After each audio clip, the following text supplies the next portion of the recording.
Hello everyone, welcome back to my channel. So আরও একটা নতুন ক্লাসে আপনাদেরকে স্বাগতম। আজকে আমাদের 20 নম্বর ক্লাস। আমাদের 20 নম্বর যে ক্লাসের যে টপিকটা ছিল অ্যাডিং এবং এডিটিং অ্যাডিং এবং এডিটিং ইমেজ। তো আমরা আজকের ক্লাসে আমরা কিভাবে একটা ইমেজ অ্যাড করতে পারি এবং ইমেজটাকে কিভাবে এডিট করতে পারি সেই বিষয়ে কথা বলবো। আমি যদিও গত কয়েকটি ক্লাসে আপনাদেরকে দেখিয়েছি একটা রেক্ট্যাঙ্গেলের মধ্যে কিভাবে ইমেজ অ্যাড করতে হয়। দেন আমি ইমেজটাকে এডিট করার অপশনগুলো হয়তো দেখাই নাই, যার কারণে আমার এই ক্লাসটা করা। সো আমরা প্রথমে একটা রেক্ট্যাঙ্গেল নিলাম। এই রেক্ট্যাঙ্গেলে যদি একটা ইমেজ অ্যাড করতে চাই, যেটা আপনারা এখন পর্যন্ত জানেন, সো আমরা জাস্ট এই যে কালার আছে, কালার এখানে ক্লিক করলে দেন এখান থেকে ইমেজ, সো ইমেজের এখান থেকে চুজ করে আমরা যে কোনো একটা ইমেজ এখানে নিয়ে আসতে পারি। সো এই রেক্ট্যাঙ্গেলে দেখতে পাচ্ছেন যে একটা ইমেজটা চলে আসছে। তো আমরা এখান থেকে সিম্পলি এখান থেকে কিছু পরিবর্তন করে নিতে পারি।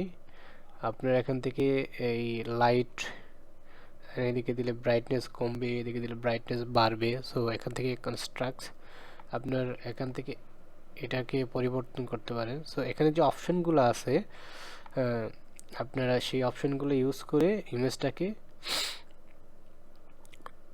এডিটিং করতে পারেন।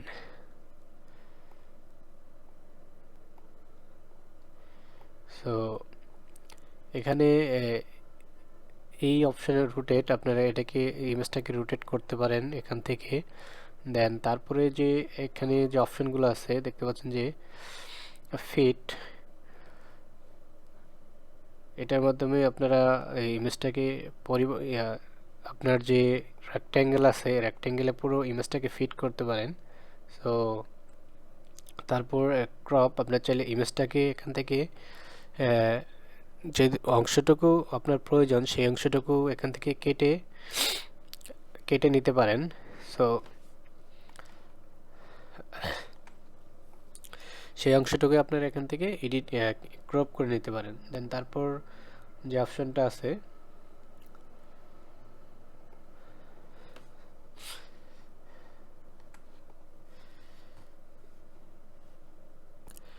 সো আপনারা চাইলে এখান থেকে ইমেজটাকে ক্রপ করে নিতে পারেন।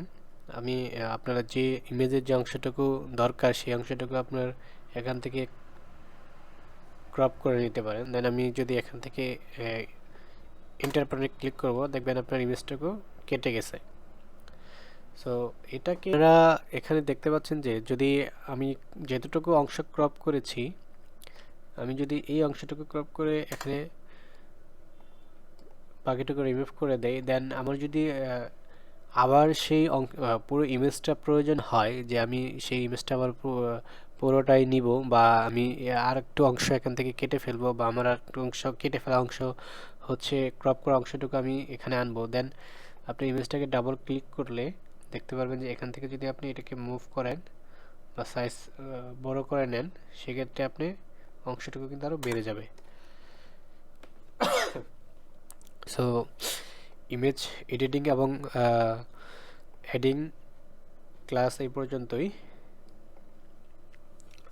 আমাদের নেক্সট ক্লাস খুব শীঘ্রই আপলোড হবে। সো সেই পর্যন্ত সবাই ভালো থাকুন, সুস্থ থাকুন। আল্লাহ হাফেজ।